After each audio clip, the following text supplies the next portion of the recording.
And so I need to give you a massive flashing red warning here. What I'm about to say is quite disturbing. There's a lot of uncomfortable language. And if you are triggered or upset by sex assaults and violent assaults, etc., then this is definitely not the show for you tonight. Being an elite cleaner isn't the glamorous job most people imagine. When I tell others what I do, they picture sprawling mansions with endless rooms, designer furniture, and breathtaking views. They're not entirely wrong. I've cleaned rugs worth more than the house I grew up in and polished chandeliers that could light up a night sky. But the reality is far less charming. The dirt I deal with isn't the kind you can scrub away with soap and water. It's the kind that clings to a person's soul. The rich and powerful don't hire me to tidy up their homes. They call me to make their problems disappear. They need someone who can erase evidence, someone who can quietly handle the mistakes they're too privileged to admit. I've uncovered things that would make most people question the facades of luxury.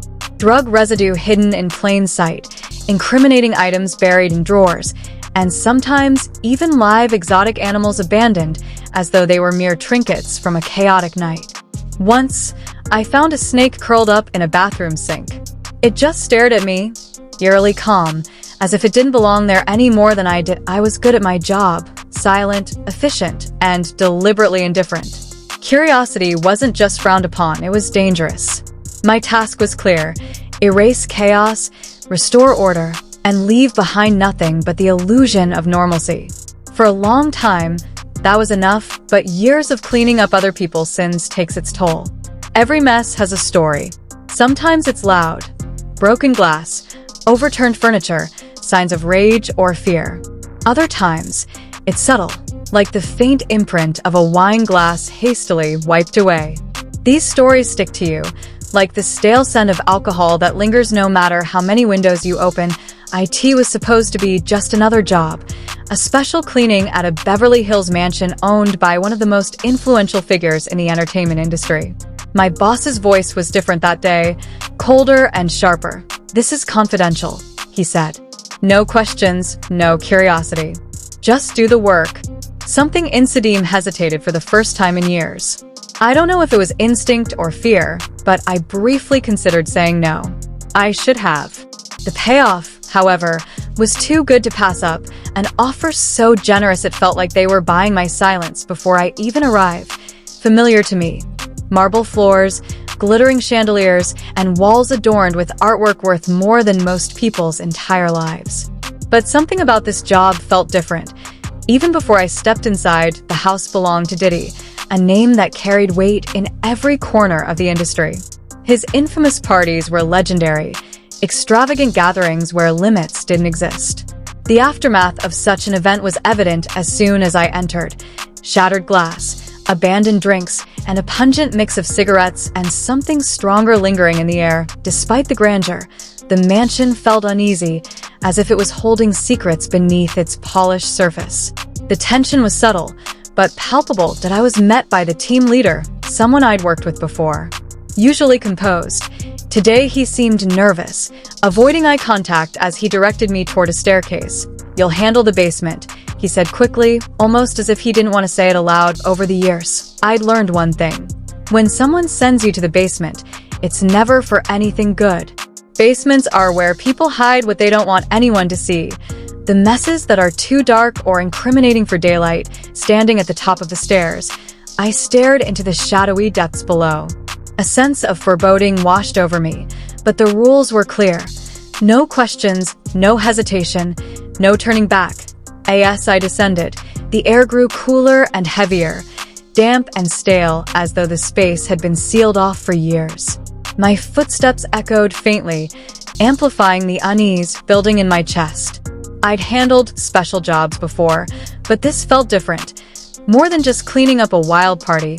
At the bottom, the oppressive atmosphere hit me like a wave. The basement was starkly different from the mansion above. Gone were the marble floors and glittering chandeliers.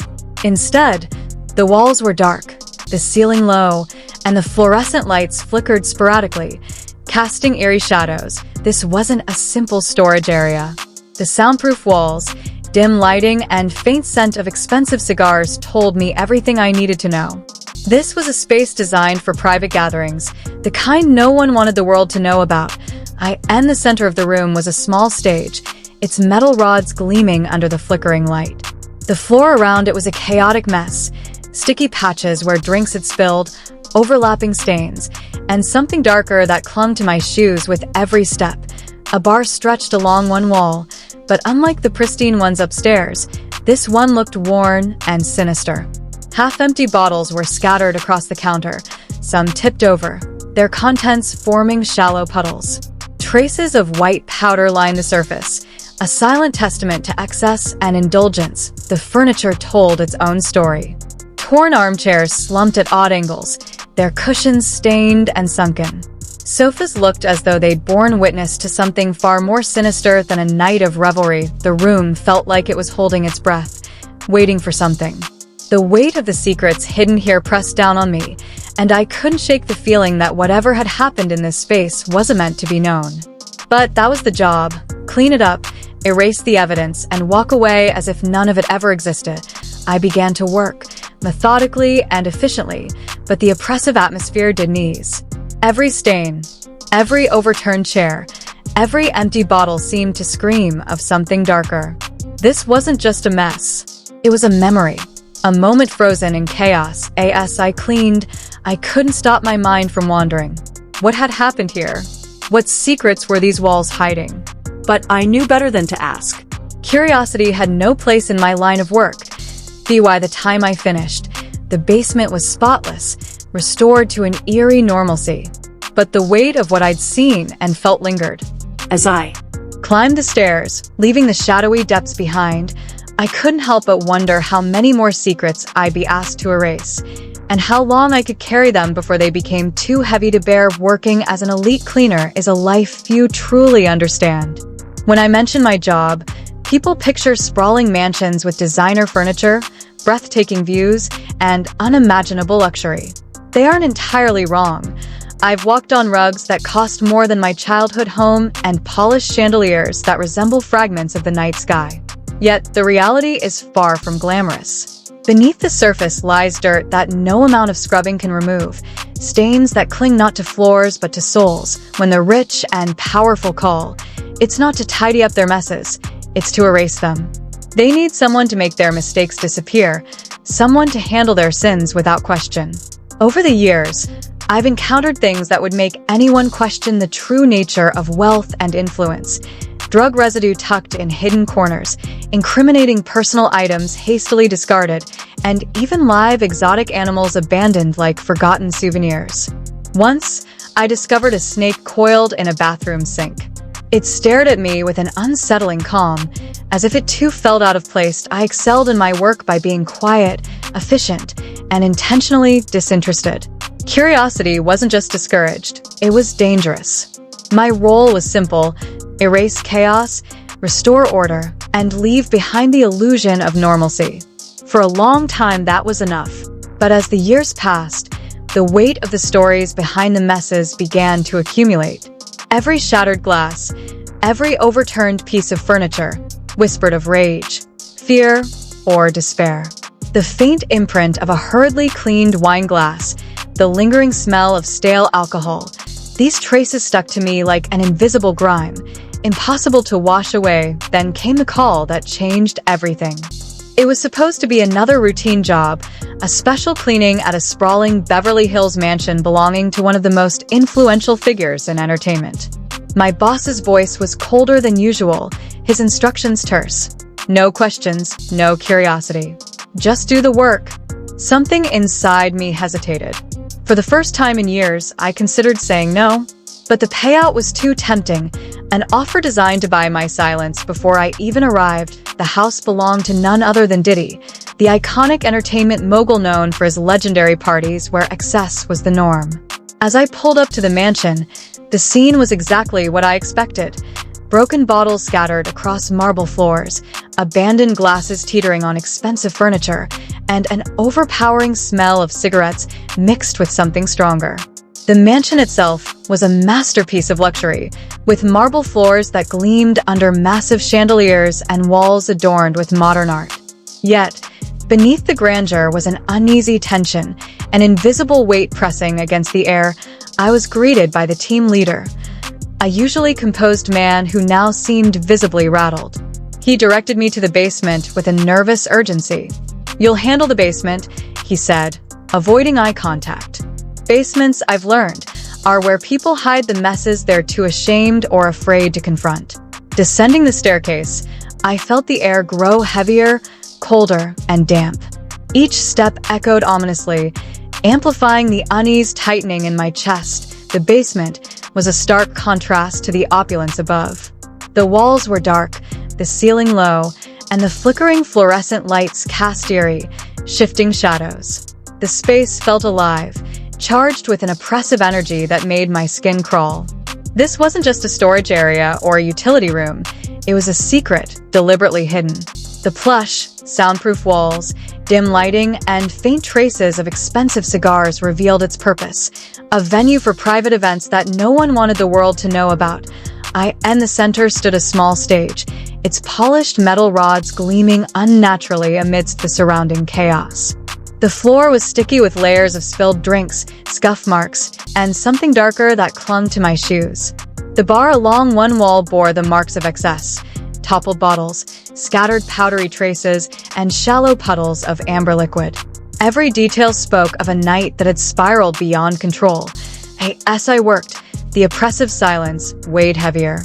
Every sound I made seemed amplified, echoing back mockingly.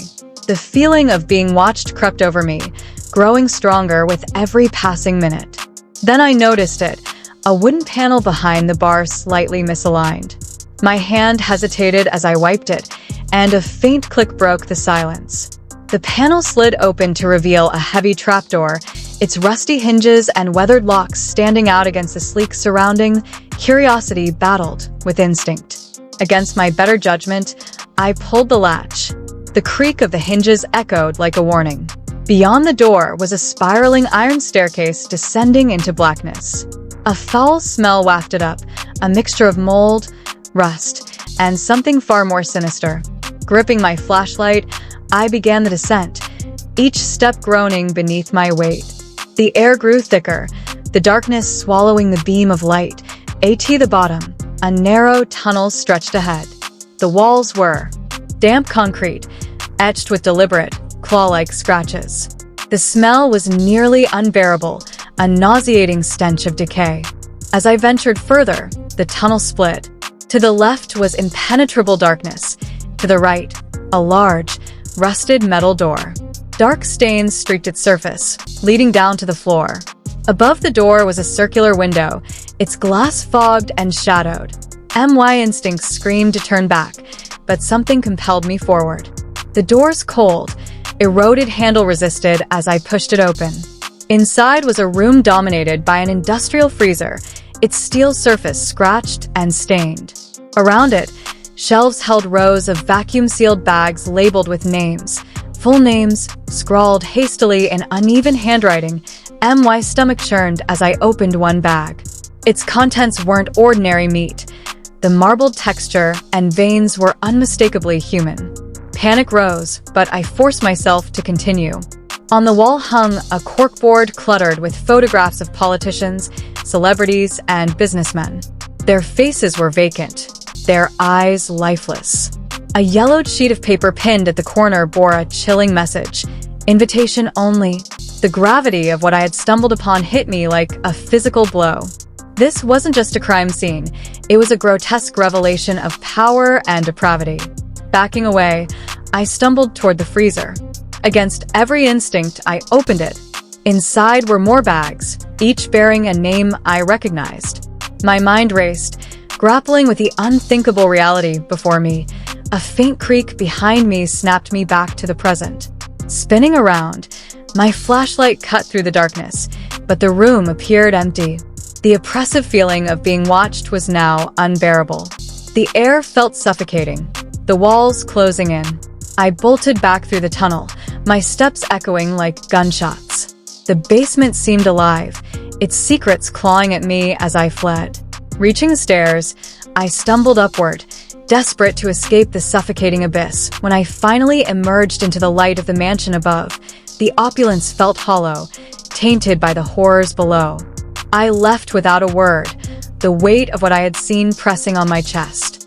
The job had always come with unspoken rules, no questions, no hesitation, no turning back. But this time, I had crossed a line, uncovering truths I could never unsee, and secrets that would haunt Wydoo at me forever. The smell grew worse with every step, a vile stench of decay and rot that clung to me like a second skin. The oppressive darkness seemed alive, twisting and shifting as shadows formed shapes that defied logic. They were shapes I dared not understand. My flashlight flickered, and for a heart-stopping moment, I was plunged into total blackness. The walls seemed to press in closer, suffocating me in their silence. When I finally reached the iron staircase, I didn't pause to catch my breath. I climbed as fast as my legs would allow, each step groaning under my weight, as though the darkness below was trying to drag me back down.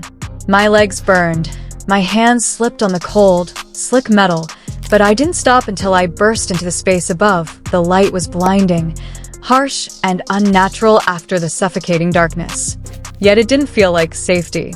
Instead, it felt as though I had dragged something with me, something that refused to let go. I moved through the rest of the basement mechanically, scrubbing and cleaning without thought, my body on autopilot.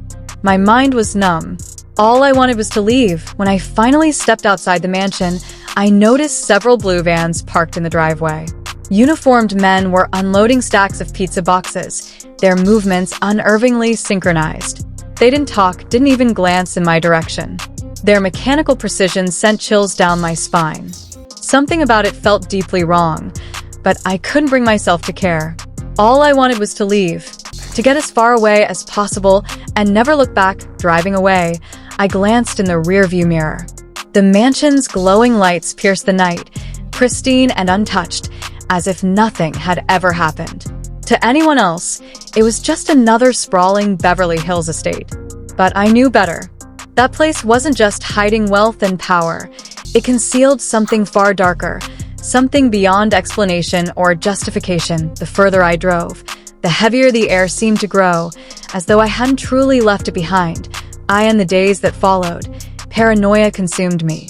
I began noticing black SUVs parked near my home, their engines idling but never approaching. Anonymous calls came at odd hours, the line silent, as if someone wanted me to remember what I'd seen, and the price of curiosity, I realized I had stumbled into something far bigger than myself, something untouchable, cloaked in a darkness I couldn't begin to understand. But it wasn't just the threats that haunted me. The tunnels refused to leave my thoughts. They invaded my dreams with their suffocating presence.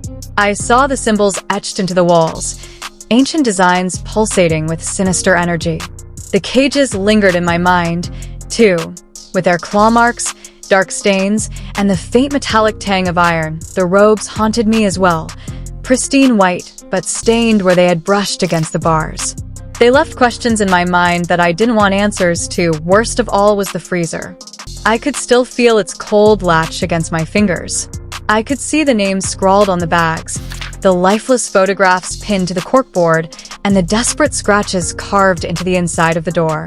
Those images replayed in my mind endlessly, like a broken reel. I couldn't stop, even at home. I wasn't safe. A creak in the floorboards or the faint hum of electricity in the dead of night sent chills down my spine, dragging me back to that dark basement. The world I thought I knew now felt paper-thin, as if behind every polished surface lay a darkness waiting to emerge. I carried the weight of what I'd seen everywhere I went. It was a shadow I couldn't shake. And still, those black SUVs lingered at the edge of my vision, always just out of reach. The silent phone calls never stopped either. Even when all I heard was static, the unspoken message was clear. I wasn't free. Now I'm left with a choice. Sharing this story might be the biggest mistake of my life, or the only way to break free from the shadows that follow me. Perhaps bringing it into the light is my only escape. Or maybe by telling it, I've only opened the door wider, inviting the nightmare to consume me completely.